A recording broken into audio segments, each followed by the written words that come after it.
following breaking news from the Supreme Court. The judges are allowing the Trump administration to move forward with its ban on transgender people from serving in the military pending an appeal. NBC News legal analyst Danny Savalos joins us now. Danny, we just got this decision, so I know you're still reading through it, but this is nuanced a little bit. But for this moment, the Supreme Court is saying you can go ahead with your ban.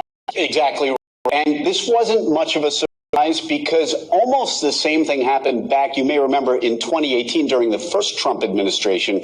District courts tried to enjoin the administration from their ban back then, and the Supreme Court essentially overturned that. So not a big surprise that the Supreme Court has allowed this case to go forward and allowed the Trump administration to continue their proposed ban. So then what comes next, right? Because this is just sort of allowing the stay while it's all in process. Exactly. So as is often the case with the Trump administration, we're dealing with stays and then appeals of the stays and the stay of that stay and then stay on top of a stay.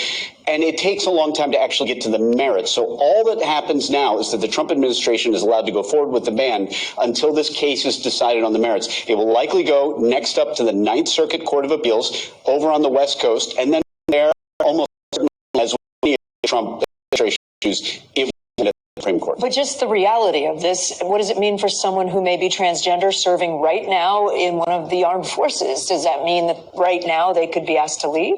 Depending on how the military is administering that, then yes. I mean, that's the whole point of seeking the stay. You're saying, hey, this is something that could cause immediate harm to people in the military right now. However the Trump administration decides to administrate that, yes, they may be out of a job. Danny Savalos for us with that breaking news. Danny, thank you.